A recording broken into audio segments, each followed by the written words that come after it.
Bem-vindos, pessoal, a mais uma aula de Física 2, estamos na nossa aula 17 e o assunto dessa aula é refração da luz. Refração é quando a luz passa de um meio com uma tal velocidade para um meio diferente, com uma velocidade diferente. Então a gente vai começar falando do estudo da refração, depois as leis que regem a refração e fenômenos que estão ligados à refração. Vamos lá. Começar com esse videozinho, dá uma olhada.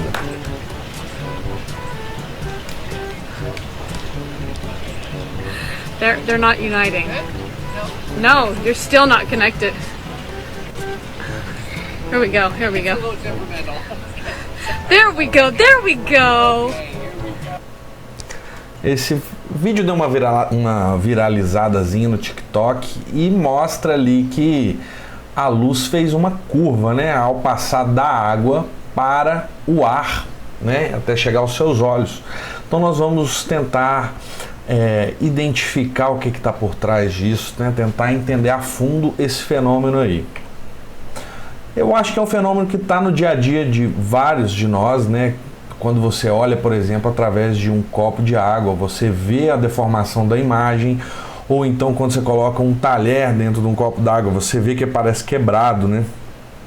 Quando a gente vai lidar com câmeras fotográficas ou de cinegrafia, as lentes que estão envolvidas nessas câmeras, elas usam também desse desvio da luz quando ela muda de meio, né? Lupa, lente de contato, óculos, né? Fibra ótica, como que a gente consegue manter a luz ali dentro daqueles fiozinhos? Tem a ver, todos esses fenômenos têm a ver com a refração. Então nós vamos aprender a interpretar, entender esses fenômenos. Estudo da refração. Então vamos lá. Imagina, gente, que a gente tem um salva-vidas na praia, tá? Tem areia aqui. E aí tem uma pessoa em apuros aqui, em B, tá? O salva-vidas está em A e ele quer chegar em B o mais rápido possível. Se ele viesse em linha reta, ele demoraria mais tempo, porque ele corre mais rápido na areia do que ele nada na água, certo? Então, se ele vier por esse trajeto, ele vai pegar muita água. Então, o ideal é que ele corra um pouco mais na areia aqui para ele pegar um trajeto menor na água. Aí ele minimiza o tempo de chegada em B. Tá certo, pessoal? Então, beleza. Menor tempo possível para eu chegar de um ponto até outro, quando eu mudo de meios com velocidades diferentes, não é linha reta. Vai ser em alguma coisa assim. Pode ser próxima da linha reta, mas vai ter um desvio, tá certo? E o que isso tem a ver com a refração? É que a refração, ela segue esse princípio do menor tempo possível para chegar de um ponto até outro. Aí o porquê disso já está bem além, mas segue isso e é bom para a gente imaginar o percurso que a luz vai fazer, tá? Então imagina que aqui eu tenho ar e aqui eu tenho água. A gente sabe que a luz na água, ela é mais vagarosa, a velocidade dela é menor. Então é análogo aqui, ó. Ela não vai fazer a linha reta, ela vai fazer um certo ângulo de refração que vai ser diferente aqui do ângulo de incidência que o raio incidente faz com a normal, né? O ângulo de refração, que é o ângulo entre a normal e o raio refratado, vai ser menor aqui no caso da interface ar-água, tá? Quando eu tiver, por exemplo, ar, vidro, ar, imagina que eu quero chegar aqui de A até B. Se eu quiser chegar de A até B, a gente aqui não tem um caminho que reduza o tempo da luz para chegar de A até B. Então continua sendo reto mesmo. Agora, se eu tenho um ângulo de incidência aqui diferente, aí não vai ser essa linha reta pontilhada, né? Você quer passar mais tempo no ar, depois você minimiza aqui o caminho no vidro, onde a luz é mais lenta, depois aqui um trajeto maior no ar. Então a luz aqui a gente fala que sofreu duas refrações, tá? Então a gente sempre vai tratar o meio A como sendo o meio em que chega o nosso raio luminoso incidente e o meio B onde que eu tenho raio refratado, beleza? E se eu tenho um ângulo de incidência de 0 graus, o ângulo de refração ali vai ser de 0 graus também. índice de refração absoluto. O que é o índice de refração absoluto tratado pela letra N minúscula?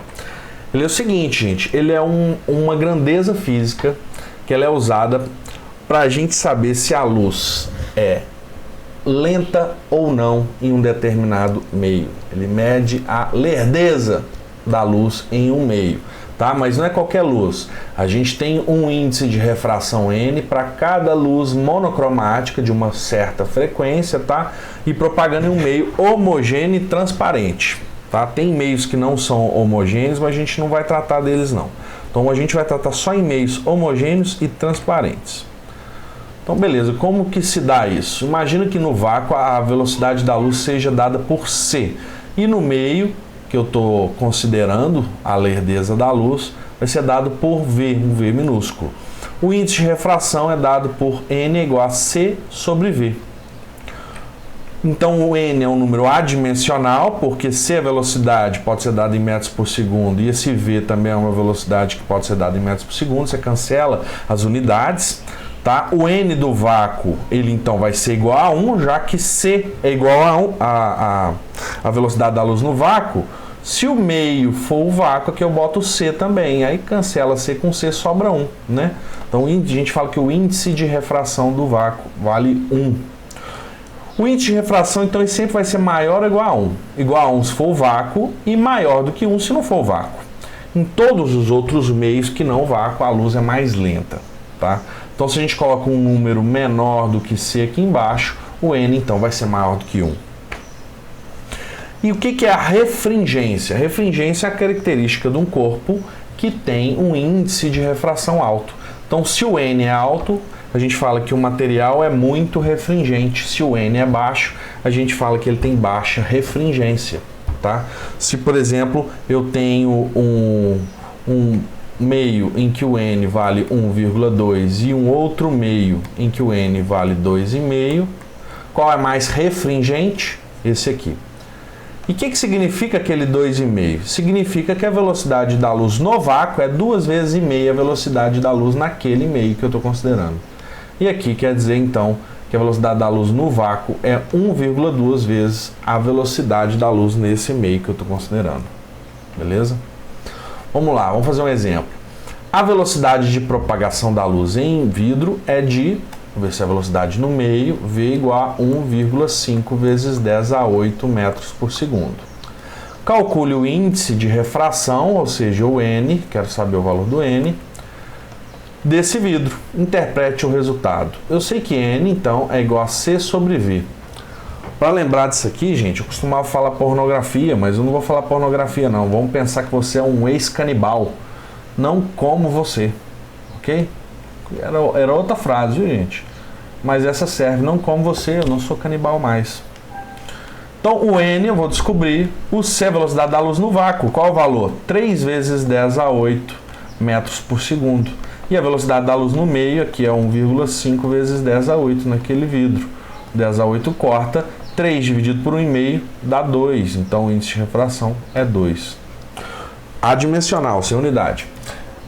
Bom, como que a gente interpreta esse resultado? Quer dizer, o N igual a 2 quer dizer que a velocidade da luz no vácuo é 2 vezes maior do que a velocidade da luz nesse vidro, né? E realmente, esse aqui os números estão muito fáceis, né? A velocidade da luz no vidro é 1,5 vezes 10 a 8, e a velocidade da luz no vácuo é 3 vezes 10 a 8, ó. No vácuo é 2 vezes maior do que no meio. Agora, leis da refração. Primeiro, a lei de Snell-Descartes. A lei de Snell-Descartes tem esse nome porque o Snell e o Descartes eles descobriram essa lei aí em conjunto. Só que, em conjunto não, na verdade não foi em conjunto, foi simultaneamente, né? Não foi exatamente no mesmo tempo, mas a gente não consegue falar quem descobriu primeiro. Isso é muito comum nas leis físicas, porque aí você vê até que não tem tanta importância quem está descobrindo as leis, sabe? Parece que tem um movimento cultural ali, um conjunto de ideias que vai pairando sobre a humanidade que vão levar necessariamente a essas leis. Então o Snell descobriu e o Descartes descobriu lá em outro lugar, tá? Sem um colaborar com o outro. A gente dá o nome dos dois para essa lei. Então imagina que eu tenha aqui um raio de luz incidente, um raio de luz refratado e uma normal. E aqui um ângulo de incidência entre o raio incidente e a normal e o ângulo de refração entre o raio refratado e a normal. Vamos considerar o meio A, o meio em que eu tenho a luz incidente, e meio B, o meio em que eu tenha a luz refratada, tá? No caso aqui tá só para ilustrar o ar e o vidro. Primeira lei, né? A lei na verdade são duas. Primeira lei, o raio incidente, o raio refratado e a normal são coplanares. Então isso e isso estão no mesmo plano, tá? E a segunda lei, ela diz o seguinte, aqui para deduzir essa lei a gente tem que usar aquele fato de que para sair de um ponto e chegar em outro, a luz percorre a trajetória que minimiza o tempo, tá? De viagem. Ela vai no menor tempo possível. A gente não tem condições matemáticas de deduzir isso, então vamos aceitar. Bom, a segunda lei diz que o seno do ângulo de incidência dividido pelo seno do ângulo de refração vai ser igual ao índice de refração aqui no meio em que a luz está sendo refratada, dividido pelo índice de refração do meio em que está vindo a luz incidente, tá? Esse NB sobre NA a gente chama assim, ó, N de B em relação a A. Bom, multiplicando cruzado aqui, ó, pegando essas duas relações, pega o NA, multiplica pelo seno de I e o NB multiplica pelo seno de R. Esse formato aqui da segunda lei de Snell-Descartes é mais conhecida. NA vezes seno de I igual a NB vezes seno de R. Então o NA está aqui no meio de cima, o seno de I, o I está aqui em cima também. Então tudo que está em cima, tudo que está embaixo fica fácil de guardar. Agora vamos interpretar essa lei aqui. O que ela está dizendo para nós? Ó? Imagina, por exemplo, que eu tenha o ar, tá? Vou colocar aqui, ó, NA, seno de I é igual a NB, seno de R. O ar, ele tem um índice de refração muito próximo do vácuo. Do vácuo é 1 e do ar é 1,00005, alguma coisa assim. É muito próximo de 1. A gente pode considerar que o índice de refração do ar é 1 para a maioria dos problemas. Então o índice de refração aqui é pequeno, né? O índice de refração do vidro já é maior, tá certo? Isso quer dizer o seguinte, gente, que esse seno aqui, se isso tudo é igual a isso tudo, quer dizer que esse seno aqui tem que ser maior e esse seno aqui tem que ser menor, né? Ou seja, o ângulo de incidência tem que ser maior do que o ângulo de refração. Ou seja, o raio vai se aproximar da normal quando eu vou de um meio menos refringente, com índice de refração baixo, para um índice mais refringente, com índice de refração alto. Então o N aumentou, o ângulo diminui. E o oposto também é verdadeiro. Imagine que eu estou indo agora, em vez de ir do ar para o vidro, eu estou indo do vidro para o ar.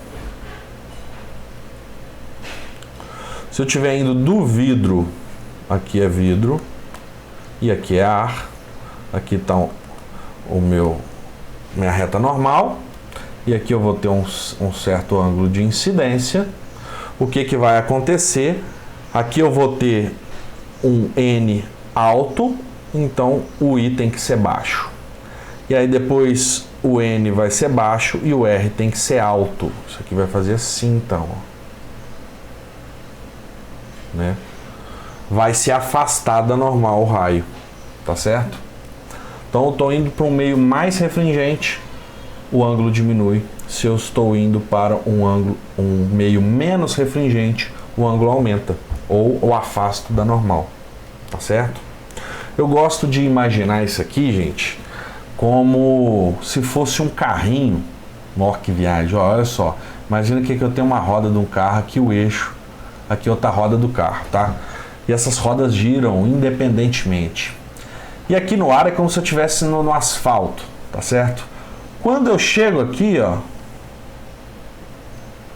é como se eu tivesse entrado no vidro com a velocidade menor. É como se aquela roda começasse a patinar, como se estivesse numa lama, tá?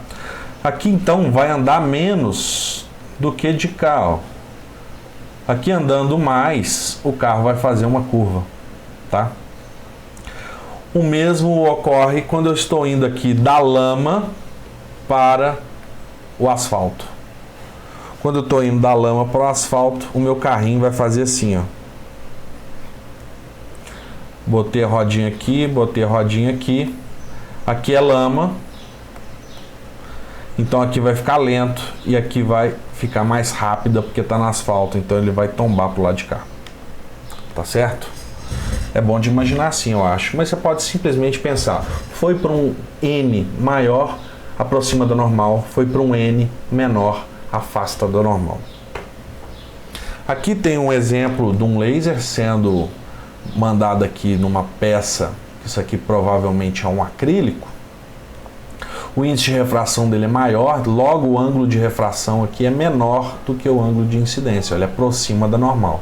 Então aqui tem o raio refletido e o raio refratado. Lembrando que na reflexão o ângulo de incidência é igual ao ângulo de reflexão. Aqui a gente tem uma interpretação ondulatória do fenômeno. A gente sabe que a luz é um fenômeno ondulatório, né? Ela pode se propagar como uma onda, ela comporta às vezes como onda, às vezes como partícula, lembra disso? E aí você vê que a onda, quando ela muda de velocidade, ela muda essa distância aqui, ó, entre esses azuizinhos dela, tá? Depois a gente vai dar nome bonitinho para isso. Aqui fica mais curtinha, a onda fica mais curtinha do que aqui em cima. Isso faz ela mudar a direção de propagação. Interessante, né? E aqui é aquela analogia que eu fiz com o carrinho. Eu já expliquei para vocês. Bom, lei de Snell-Descartes, agora vamos tentar entender o que aconteceu aqui, ó, nesse vídeo. Se eu desenhar de cima, aqui está a borda da piscina, considerei que ela é meio redondinha, mas se for retinha aqui não muda nada. Aqui está a cabeça do cara, tá? Então o corpinho dele está ali para baixo. A luz vai se propagar do cara ali pela água, tá? Do cara até o olho ali, ou a câmera da namorada, pelo trajeto que minimiza o tempo. Então ele não quer ficar tanto ali dentro da água, ele não vai querer fazer a linha reta, né? Ele vem para cá e depois sofre uma curva. Imagina o carrinho aí, deu para tombar? Ou então imagina, traça uma normal aqui, e ele está indo do meio mais refringente, que é a água, para um meio menos refringente. Quando ele vai para um meio menos refringente, ele afasta da normal. Então aqui eu tenho um ângulo de incidência e aqui eu tenho um ângulo de refração que é maior do que o ângulo de incidência.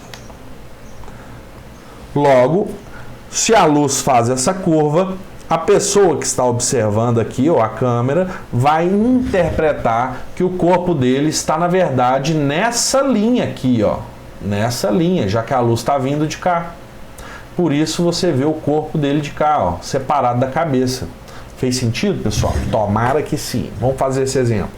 Um raio de luz passa do meio 1 para o meio 2, ó, meio 1 para o meio 2. Está 60 graus, parece que aproximou da normal, né? O que a gente conclui com isso? Que aqui é menos refringente que aqui. Aqui o N é pequeno e aqui o N é alto. Conforme indica a figura. Sabendo que o meio 1 é o ar, N1 é igual a 1, e N2, olha, o N2 é maior mesmo, raiz de 3. Determine, letra A medida do ângulo R. Como que a gente vai achar? Segundo a lei de Snell-Descartes, N1 vezes o seno do ângulo de incidência é igual a N2 vezes o seno do ângulo de refração. N1 é do ar, é 1 vezes o seno do ângulo de incidência. O ângulo de incidência é de 60 graus, como está sendo dado na figura. Então, 160 é igual a N2, que vale quanto? Vale raiz de 3 vezes seno do ângulo R. Eu não sei o ângulo R, então fica assim. Qual que vale o seno de 60? 160 é igual ao cosseno do 30, que é raiz de 3 sobre 2. Então, isso é igual a raiz de 3 seno de R. Corta aqui, o seno de R, então, vale meio. Bom, se o seno do ângulo vale meio, nós podemos concluir algumas coisas sobre esse ângulo. A gente tem, ó, o seno, aqui é o círculo trigonométrico, o seno é a projeção aqui, né? E a gente tem dois ângulos aqui que podem dar meio, 30 graus, e aqui, ó, 150 graus.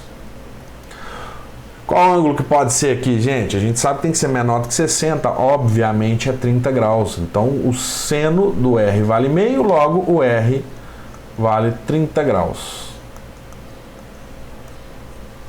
30 graus, então ângulo de refração. Letra B, a velocidade da luz no meio 2. Bom, eu sei que o ângulo, ou o índice de refração, está ligado com a velocidade da luz no vácuo e a velocidade no meio, né? Se eu quero saber a velocidade no meio, eu tenho o ângulo, o índice de refração e tenho o valor de C, que é 3 vezes 10 a 8 metros por segundo. Então troca de lugar aqui, V é igual a C sobre N. C é 3 vezes 10 a 8 metros por segundo e o N vale raiz de 3. Então é 3 dividido por raiz de 3 vezes 10 a 8. Vou fazer bonitinho esse número aqui, ó. 1,73 vezes 10 a 8 metros por segundo. É a velocidade da luz naquele meio 2, tá? Menor do que a velocidade da luz no vácuo, obviamente. Agora, letra C. O desvio sofrido pelo raio de luz incidente. O que vai ser o desvio sofrido? A luz, se não fosse refratada, passaria reta aqui, ó. O desvio é isso, ó. Esse ângulo aqui que eu vou chamar de θ. Qual que foi o desvio? Aqui tudo, ó, vale 60, né? Ó, aqui vale 60 graus. E o R foi de quanto? 30. Então o θ ali vai ser 60 graus menos 30 graus. Vai valer 30 graus o desvio. Ó, foi desviada de 30 graus. Letra D. Qual é o meio mais refringente? O meio 1 ou 2? Mais refringente é que tem o maior N, que a velocidade da luz é menor. É o 2, né? Ó, já que aqui já está dado, ó, qual o número é o maior. É o N2. O 2. Por quê? Porque a velocidade da luz lá é menor, ou o índice de refração lá é maior. Ok? Agora vamos falar de ângulo limite e reflexão total. O que vai ser esse ângulo limite primeiramente? Imagina que eu tenho aqui a separação de dois meios, o NA é maior do que o NB agora. Então aqui a luz é lenta, aqui a luz é rápida. Tá vendo que está se afastando da normal? É isso aí, beleza.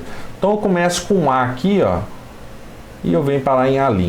Depois eu aumento o ângulo de incidência, vou para o B, B'. Vai chegar algum ângulo C, em que a luz agora ela vai ser refratada de maneira que ela acompanhe a superfície, tá? Aquilo ali é o que a gente chama de ângulo limite, tá? O ângulo limite ali, como que eu vou obter o ângulo limite? É NA seno do ângulo limite, o ângulo limite de incidência L vai ser igual a NB vezes seno do ângulo de refração. Mas quando eu estou aqui em C, gente, o ângulo de refração foi de 90 graus. Então é seno de 90, e seno de 90 vale 1. Logo, seno de L vai ser igual a NB dividido por NA. Então eu encontro o ângulo limite dessa maneira aqui, ó. Eu posso também pensar que eu estou obtendo um ângulo de limite assim, ó, fica fácil de você visualizar. Imagina que eu estou na água, que a luz é lenta, e vai para o ar, que a luz é rápida, menos refringente. Então vai refratando, afastando da normal, tá? Passando de um N maior para um N menor. Aqui eu tenho a representação do raio refletido, aqui o raio refratado, ó. Você vai inclinando cada vez mais aquela lanterninha até o momento que você atinge o ângulo crítico em que a luz vai acompanhando a superfície. Passou daquilo, gente, desse ângulo limite aqui, ó, aí eu só tenho reflexão. Aí é o que a gente chama de reflexão total. Então, até o ângulo limite, eu tenho refração. Passou um pouquinho, mínimo que seja, qualquer titica, aí eu só tenho reflexão e nada é refratado, tá? Isso é de uma aplicação tecnológica maravilhosa. Então, seno de L, seno do ângulo limite, é NB sobre NA.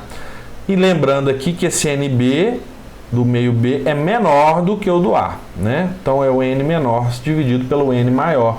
Obviamente, gente, o seno, ele não pode ser maior do que 1, né? Então, aqui tem que ser o N menor dividido pelo N maior, senão aqui dá um número maior do que 1 e não vai ter como satisfazer essa igualdade nunca, né?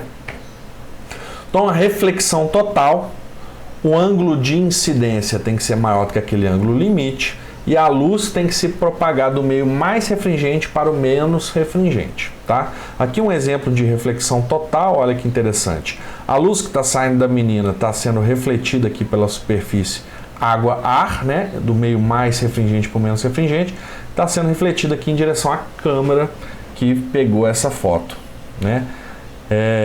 Então, esse raio de luz que saiu do olho dela foi refletido aqui e chegou na câmera, gente, nada daquilo foi refratado, nada daquilo foi para a superfície superior ali. Se você botar uma câmera dali, ele não vai enxergar o olho dela, sacou? Se você pegar naquela direção ali, ó, imagina que tá a menina e eu tô analisando o raio que saiu do olho dela, bateu aqui, veio para a câmera, essa é a câmera, tá? Se você botar uma outra câmera aqui, ó, nessa direção,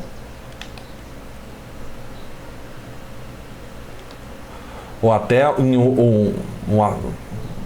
em várias direções aqui, ó, aqui você não vai conseguir ver o olho dela, tá certo? Você pode procurar com a câmera outro ângulo aqui, ó, tá? Aí você enxerga, mas com aquele vindo desse raio você não consegue. Show de bola. Isso tem uma aplicação maravilhosa que é a fibra ótica. A fibra ótica mantém a luz lá dentro porque ela vai dando reflexão total atrás de reflexão total. Então ela não sai dali de dentro. Então você tem um material muito refringente, tá? O índice de refração alto comparando com o meio externo, né? Porque o seno do ângulo limite, ele depende não só do N grande, né, mas depende do N pequeno também. Então muitas vezes você faz até a fibra ótica com duas camadas de material, um com N grande e revestido por um N pequeno, tá? Então ele funciona assim, ó. Você vem, a luz bate com ângulo de incidência maior do que o limite, ele vai só refletindo, ok? E aí você faz o fio ser fino para que esse ângulo aqui nunca possa ser menor do que o ângulo de incidência, o ângulo limite, que o ângulo de incidência não pode ser menor do que o ângulo limite, né? Senão escapole luz dali. Exemplo: um ponto luminoso encontra-se no fundo de um tanque de profundidade igual a 1 metro. Então tem um tanque, lá embaixo tem um ponto luminoso, contendo um líquido nesse tanque de índice de refração 2, quer dizer, metade da velocidade da luz no vácuo, né? A luz do vácuo é 2 vezes mais rápida do que a luz nesse meio. Determine o raio da região circular luminosa formada pela superfície do líquido. Como assim, ó? Imagina que está a lâmpada, aqui está aquele meio lá, o líquido, aqui está escrito água, mas pode ser outro meio. Aqui tem uma altura H que é de 1 metro, ok? Quando você pega esse raio de luz aqui, ó, esse raio de luz, esse aqui vai passar retinho, não vai? Esse vai passar reto. Esse aqui, ó, esse raio de luz vai bater com um ângulo de incidência aqui pequeno, tá? Menor do que o limite. Quando eu bater com o ângulo limite aqui, ó, o ângulo de incidência limite, o raio ele vai fazer assim, ó, tuc. E esse aqui também, ó, tuc. Esse aqui foi o ângulo limite. Ângulos maiores do que o limite vão fazer o quê? Só refletir, tá? Daqui, daqui. Ou seja, passou desse ângulo, todo mundo é refletido. Passou desse ângulo, todo mundo é refletido. E aqui todo mundo é refratado. Todo mundo não, uma parte é refletida, mas aqui tem refratado, tá? Ou seja, quem está lá de cima, gente, vai ver uma região iluminada aqui e aqui uma região não iluminada, porque não vai chegar a luz dali, tá certo? Então é isso aí, determine o raio da região circular luminosa formada. É esse raio aqui, ó, dessa região, esse R, tá certo? Como que a gente vai calcular o valor do R? Eu tenho o índice de refração, aqui é do ar, vale 1, N igual a 1, e aqui é da água, o N vale 2. Na verdade aqui não falou que é água, mas o N vale 2, tá? E aqui eu tenho uma profundidade de 1, tá? 1 metro. Vamos calcular qual que é esse ângulo limite. Como que eu calculo? Seno do ângulo limite. Aqui é o N menor dividido pelo N maior. Então, seno de L é N menor 1, N maior 2. Seno de L é meio. Esse seno de L valendo meio é manjadinho, que aí você já sabe qual que é o ângulo, 30 graus. Manjadinho, né? Então o L aqui vale 30 graus, aí eu tenho que usar agora alguma coisa do 30 graus aqui nesse triângulo aqui, ó. Eu sei que aqui é 30 graus, aqui vale 1, aqui vale R. O que vai relacionar aqui o cateto oposto ao 30 e o cateto adjacente? A tangente de 30. Então, tangente de 30 graus é cateto oposto dividido por cateto adjacente. Quanto que vale a tangente de 30 mesmo? Sempre confundo se é raiz 3 sobre 3, né? Mas a gente sabe que a tangente do ângulo de 30 é seno do 30 dividido pelo cosseno do 30. Você lembrou desses dois? Tá ótimo, ó. É 1 sobre raiz 3, que é igual a raiz 3 sobre 3 se você multiplicar por raiz 3 em cima e embaixo aqui, tá? Então, raiz 3 sobre 3 é igual a R, tá? R é igual a raiz de 3 sobre 3 metros. Já que aquele 1 aqui está em metro, o R também vai ser dado em metros. Está aí o raio da região circular luminosa formada na superfície do líquido, tá?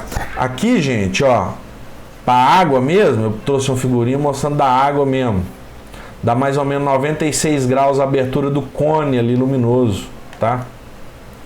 96 graus aproximadamente, tá? Pode ir 97 e tal, mas variação pouca, tá? É um baita de um círculozão luminoso. Agora, fenômenos da refração, que fenômenos estão relacionados a isso? Parece que tem muita aplicação, né? Até agora a gente conseguiu interpretar muita coisa usando isso. Dióptro plano. O que é o dióptro plano? Eu tenho uma separação de 2 meios e uma separação plana, tá? Então imagina aqui que eu tenho um olhinho e eu estou observando um objeto que está, por exemplo, aqui. Esse é o meu objeto. A luz que vai sair do objeto e chegar no meu olho, ela não vai fazer o caminho reto. Ela quer minimizar o tempo. Se aqui for água, um meio mais refringente, e aqui for ar, ela vai querer ficar pouco na água. Então ela vai fazer uma trajetória assim, por exemplo. Quando ela faz essa trajetória, aqui, o meu olho ele vai interpretar esse objeto estando em outro lugar, não vai achar que ele está ali, já que a luz veio dessa direção aqui, ó. Você vai achar que o objeto está aqui. Aqui vai estar a imagem. Acontece muito quando você está, por exemplo, você está na beira de uma piscina, de uma cachoeira, você sempre acha que ela é mais rasa do que é, né? Porque a imagem do fundo vai para cima, né? Se você vê uma moeda no fundo da água, aquela moeda aparenta estar não tão funda, né? Ela aparenta estar um pouco acima. E é praticamente verticalmente acima, viu, gente? Praticamente. Tem um pequeno desvio aí, mas é praticamente. Isso aqui é o dióptro plano. Se eu representar aqui, ó, com grandezas P' e P, as distâncias da imagem até a separação dos meios e do objeto até a separação dos meios, então eu tenho isso aqui, ó, isso aqui vale P', e isso aqui, ó, a distância do objeto até a separação vale P, tá? A gente tem a seguinte relação. O N do observador dividido pelo N do objeto vai ser P' sobre P. Ou seja, o N do observador aqui está pequeno, aqui o N do objeto está grande, né? O N da água. Logo, P' da imagem vai ser menor também que o P do objeto. Logo, se você está olhando do meio menos refringente para o mais refringente, você vê o objeto subindo, tá? E o contrário é válido. Se você está debaixo d'água e você olha, vamos desenhar isso aqui para ficar bem claro, ó. Você está debaixo d'água. Você está olhando aqui um passarinho. A luz não vai fazer isso, né? Aqui é ar, aqui é água. Está espreitando o passarinho debaixo da água. A luz quer minimizar o tempo. Ela vai querer ficar mais no ar ou na água? Ela quer ficar mais no ar. Então vai fazer assim, ó. Certo? você está indo para um meio mais refringente, se aproxima da normal que está aqui, ó. Ok? Então você vai achar que o passarinho está onde? O passarinho está mais em cima. Ok? O objeto, agora, ó, o N do observador é grande, né? O N do objeto é pequeno. Então aqui tem que dar um númerozão, né? Logo, o P' tem que ser grande, né? E o P pequeno. Logo, a imagem, P' grande, é a imagem afastada aqui da separação. Então você vê o passarinho mais para riba. Então vamos supor que você está querendo pescar aqui, ó, que é um peixe, tá? Que é um peixe. Você vai ver o peixe aonde? Você vai ver o peixe mais para cima. E aí você vai pescar dando tiro, beleza? Vai meter um tiro no peixe. Você vai mirar mais para cima ou mais para baixo? Você sabe que a imagem dele é para mais para cima, então ele está mais para baixo. Então você mira no peixe e abaixa, ok? Para acertar o objeto. Agora, se você está debaixo d'água, ok? Você está debaixo d'água com a arma e aí passou um inimigo, não precisa ser um animal, passou um inimigo. Você quer dar um tiro no meio do olho dele, não, está muito violento, é o passarinho. Passarinho, você quer dar não quer dar tiro no passarinho, você quer jogar uma flor no passarinho. Você vai jogar uma flor no passarinho, você sabe que a imagem dele está mais acima, né? A imagem está mais acima, você tem que mirar onde? Mais para baixo, tá? Então, conclusão, quer dar tiro, separação 2,5, mira mais para baixo. Se você estiver daqui, olhando o ar, mira para baixo. Se você estiver daqui no ar, olhando para a água, mira para baixo. Tá certo? Legal, né? Olha esse experimentozinho aqui, que interessante. Tem uma moeda dentro daquele copo, ok? Não tá dando para enxergar a moeda agora. Ele foi movimentando a câmera de maneira que não desse para enxergar a moeda. E agora vamos colocar água. O que vai acontecer? A imagem vai subir de óbito plano. Ó. Você consegue enxergar agora a moeda. Legal, né? Show! É o que rola, a mesma coisa com os peixinhos. Ok? Vamos fazer esse exemplo. Um tanque tem 6 metros de profundidade e está cheio de um líquido de índice de refração igual a 1,5. Uma pessoa olha em uma direção normal à superfície do líquido e observa uma moeda no fundo do tanque. Determine para essa pessoa a elevação aparente da profundidade do tanque. Então a pessoa está aqui em refração 1, no tanque está 1,5 e ela vai observar o objeto aqui em A', né? Sendo que o objeto está em A. Qual que é a elevação aparente da profundidade do tanque? Estou querendo o valor de X, né? A elevação aparente da profundidade do tanque. Então eu estou querendo X, eu estou querendo P menos P', né? P é a profundidade do objeto, P' é a profundidade da imagem. Como que eu calculo isso? Voltando aqui, ó, o N menor dividido, ó, o N do observador dividido pelo N do objeto, agora no caso nosso é N menor, né? O N do observador dividido pelo N do objeto é P' sobre P. Então o N do observador, que é o nosso menor aqui, dividido pelo N do objeto é igual a P' sobre P. O N do observador vale 1, o N do objeto vale 1,5. O P' eu não sei, eu vou descobrir. E o P, a profundidade do objeto, eu sei que é a profundidade do tanque, de 6 metros. Tá? Então P' multiplicando cruzado aqui, P' é 6 dividido por 1,5, que dá 4 metros. Então, aqui eu tenho 6 metros de profundidade e aqui eu tenho 4 metros da imagem. Logo, o meu X é P menos P', é 6 menos 4. 2 metros é o desvio aparente, a elevação aparente da profundidade do tanque. Show? Agora, prismas de reflexão total. Olha para você ver. Tem prismas feitos de materiais geralmente mais refringentes, né? Você usa isso, um material mais refringente do que o externo, porque aqui você permite que o raio de luz incida com um ângulo de incidência de 0 graus. Aí beleza, foi refratado. Aqui ele vai bater com um ângulo de incidência maior do que o ângulo limite, tá?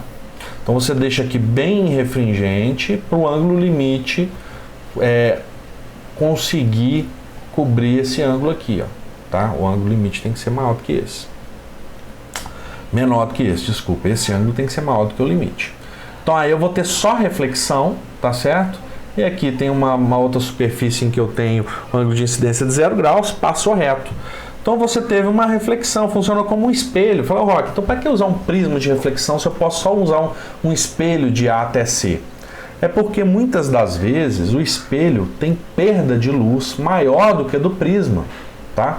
Pode ter espelho ali que vai perder 40% da luz, né? Só refletir de 60%, 80%, 90%, tá? Muito difícil fazer um espelho muito bom, é muito difícil. Agora fazer um prisma muito bom é mais fácil, então por isso que a gente usa isso. Ele pode ser usado também para, em vez de fazer o ângulo de 90 graus aqui, ó, tá? Fazer um ângulo de 180 graus, a luz retorna, é só fazer incidir assim, ó. Ok? Isso é usado, por exemplo, em binóculo, tá? Você deixa a luz vir por aqui, ela vai refletir aqui, ó, 180 graus, depois 180 graus para o seu olho, com um mínimo de perda luminosa. Inteligente, né? Dispersão da luz agora. Dispersão da luz é quando a gente tem, por exemplo, uma luz branca incidindo no prisma e separa em várias cores. Por que acontece essa dispersão da luz, essa abertura de cores ali? É porque cada cor ela tem uma velocidade diferente, isso mesmo. O vermelho, a velocidade da luz vermelha é maior do que a velocidade da luz azul. No vácuo não, todos têm a mesma velocidade. No ar já começa a ter alguma mudança. O vermelho é mais rápido do que o azul. Agora no vidro, no acrílico, o vermelho é bem mais rápido do que o azul. Então o que isso significa? Que o nosso carrinho, quando vai entrando aqui, ó, a roda direita dele, né, dá a freadinha, e a roda esquerda que vai continuar se movendo, pro vermelho ela é mais rápida, tá certo? Desculpa, pro vermelho ela é a mesma velocidade do azul aqui, ó. Ali dentro, onde que ela dá uma freada, a do vermelho é mais rápida. Logo, ele desvia aqui menos do que o azul, tá certo? É como o índice de refração do azul é maior do que o do vermelho. Então ele vai se aproximar mais da normal do que o vermelho, separando assim as cores. A gente está representado só o azul e vermelho, mas cada cor ela vai ter um índice de refração próprio, tá? Aqui, ó, o maior índice de refração é do azul, depois anil, o violeta, anil, verde, amarelo, e assim vai percorrendo todo o arco-íris. Chique demais, né? Isso tem a ver com diversos fenômenos, por exemplo, o arco-íris. Você vê aqui, ó, a separação das cores está acontecendo por causa daquela dispersão. Aqui tem até 2 arco-íris, olha que interessante. Um está com azul por baixo e o vermelho por cima. E o outro ao contrário, vermelho por baixo, azul por cima. E repara que o arco-íris ele é redondinho, né? Por quê? Nós vamos entender por que as cores são separadas dessas maneiras aqui e aqui. Vamos entender por que ele é redondinho. E outra, onde que tem que estar a sua cabeça para você enxergar o arco-íris? Onde que tem que estar o sol? Onde que tem que estar a água? E onde que tem que estar a sua cabeça? Pensa nisso, vamos lá. Imagina que chegar a luz solar aqui numa gotícula de água. Para uma gotícula de água de um tamanho médio, tá? A luz ela vai sofrer uma refração aqui, reflexão aqui e uma outra refração, de maneira que a luz violeta ela faça um ângulo de 40 graus aqui com aquela luz solar incidente. O vermelho, né, que é mais rapidinho ali, desvia menos aqui, ó. Aí ele reflete aqui, desvia menos, ele vem fazendo 42 graus, ok? E aqui entre 40 e 42 graus tem as outras cores. Então o que acontece? Aqui está seu olho, ó. Olha que interessante isso, gente. Vão ter várias gotículas de água. Dessa gotícula que está mais em cima, você vai ver a luz chegar vermelha. É que está com 42 graus, né? A que está fazendo 40 graus azul, ela vai passar batendo sua testa. Você não vai enxergar ela, tá? Agora a gotícula que está mais abaixo, ela vai conseguir mandar no seu olho a luz violeta aqui, ó, que está fazendo 42 graus, 40 graus. A que está fazendo 42 graus vermelho vai bater ali no seu queixo. Você não vai enxergar ela. Então você enxergou o vermelho do que está em cima e enxergou o violeta do que está embaixo. Tá certo? Logo, você vai ver o arco-íris assim, ó. Violeta embaixo e vermelho em cima. Tá certo? E aquele segundo lá, a gente fala que isso aqui é um double rainbow. Lembra desse vídeo? Double rainbow. Um arco-íris duplo, tá? Triplo, tá? Dá outros também, mas é mais difícil de ver. Cada vez mais difícil de enxergar. O duplo dá porque é o seguinte, em vez de eu ter uma reflexão dentro da gotícula, eu tenho duas, ó.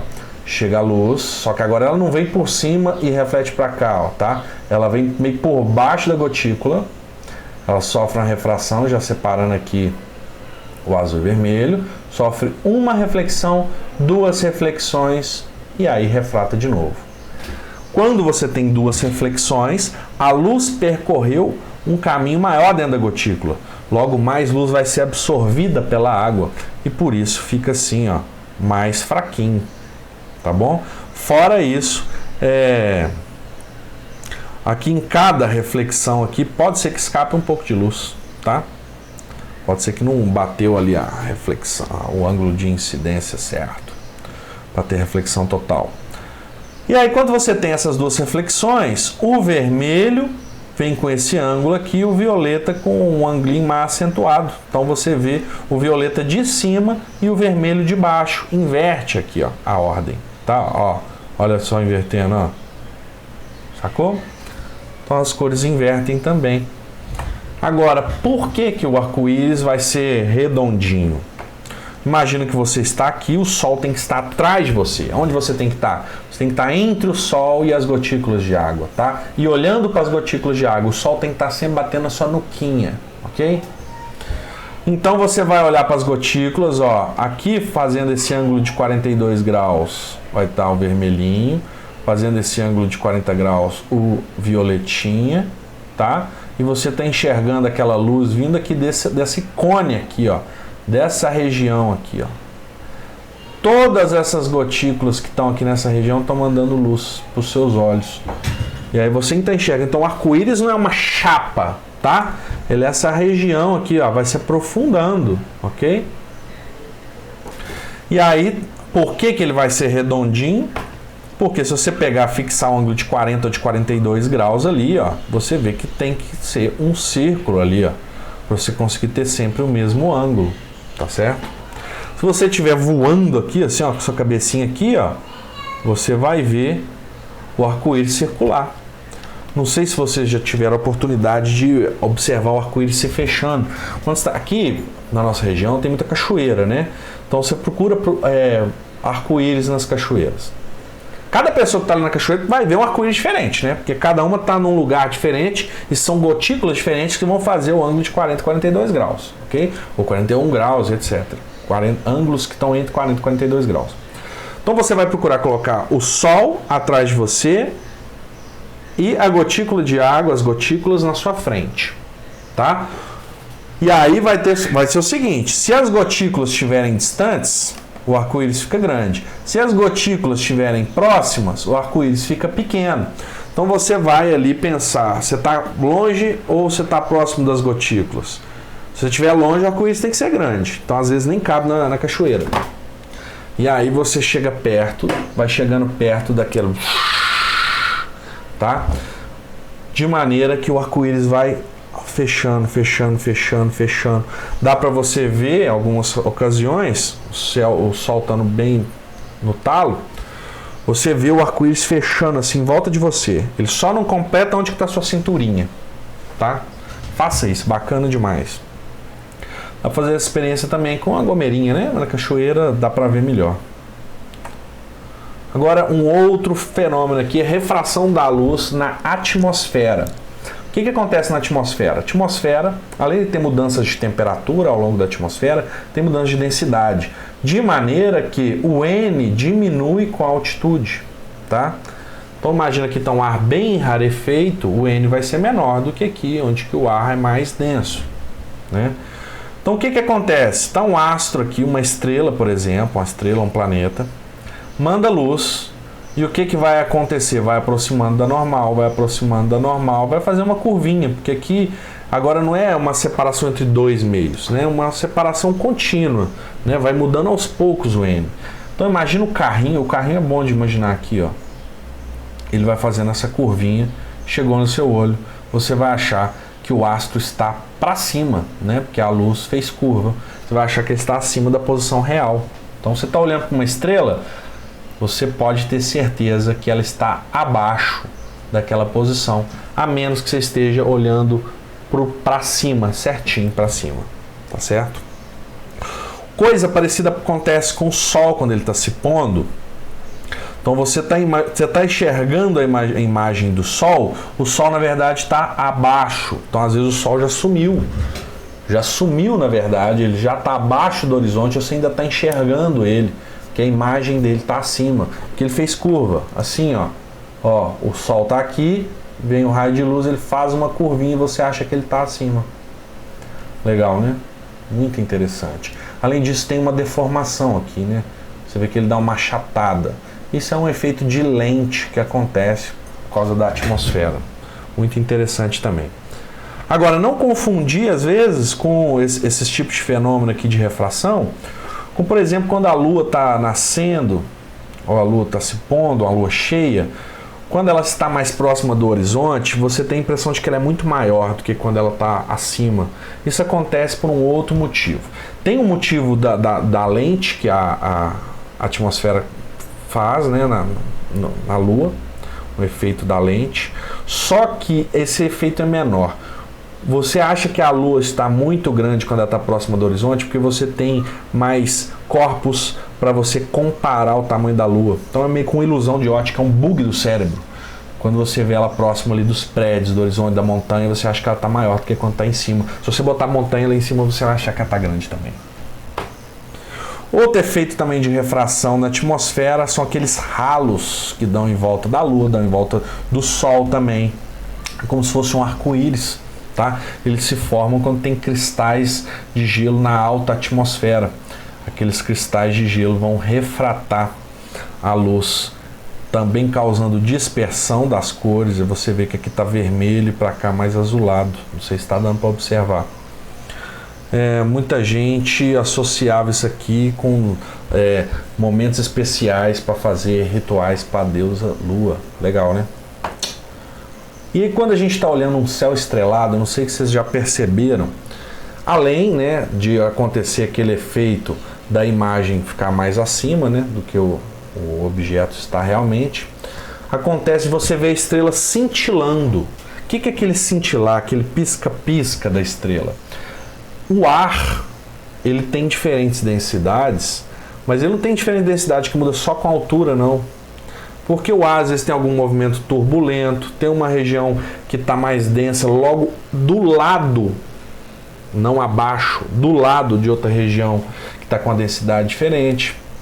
E aí esses bolsões de ar com densidades diferentes vão causar refração, então a luz vai desviando continuamente pela atmosfera, então você cada hora vê a imagem num lugar, ela dá uma cintilada, às vezes ela some, né? Ela não chega em você, aquela luz. Então ela dá uma cintilada, né? Ela dá uma mexidinha, dá uma tremida.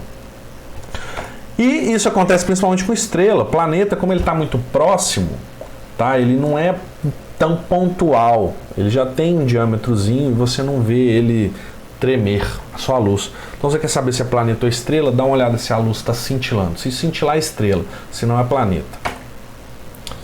Acontece também quando a gente está vendo luzes da cidade ao longe, tá?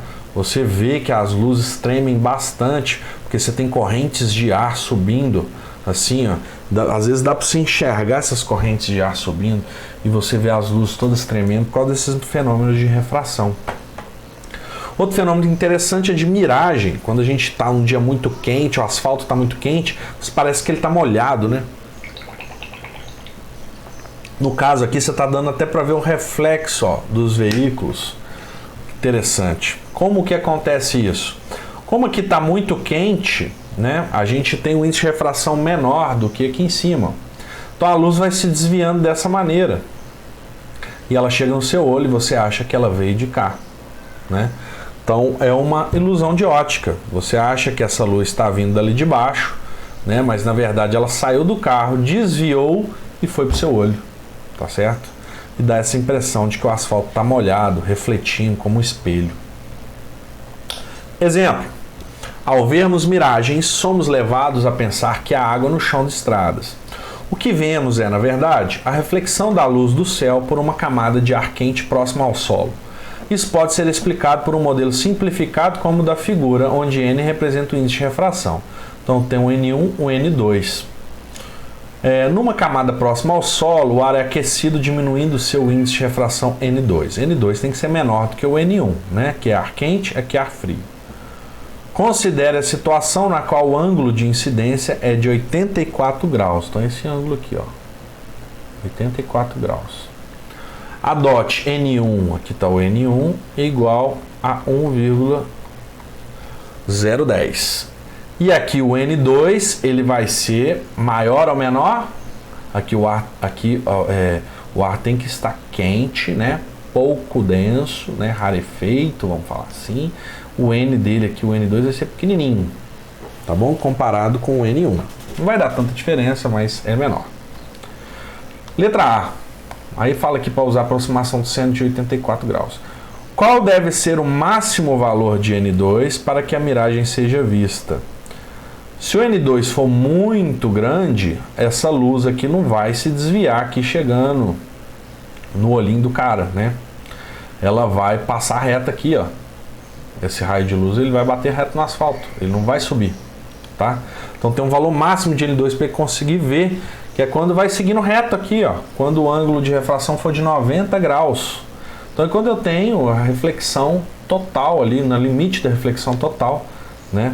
Eu vou fazer aqui N1 seno de I é igual a N2 seno de R, e esse ângulo de reflexão aqui vai ser de 90 graus. Então o N1 é 1,010 vezes seno de 84 graus é igual a N2 vezes seno de 90 graus. Seno de 90 vale 1 e esse seno de 84 vale 0,995. Então 1,010 vezes 0,995 é igual a N2. E aqui o N2 dá menor mesmo, que eu estou pegando aqui, ó, uma porcentagem daquele número. Então vamos lá.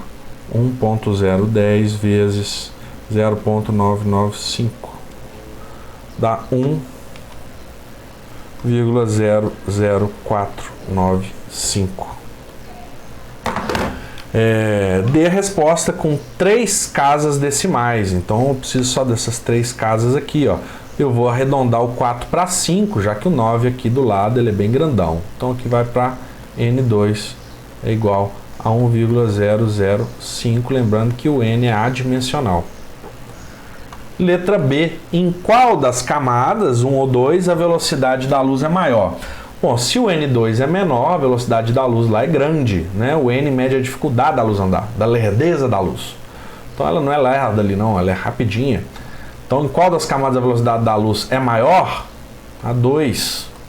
Pois o N2 é menor do que o N1, você pode falar assim, tá? O N2 é menos refringente, o lugar 2, a camada 2 é menos refringente que a camada 1, logo a velocidade dela é maior. Show de bola, galera! Aqui está um exemplo de um ralo aí no sol, lindo de se ver. Um grande abraço para vocês.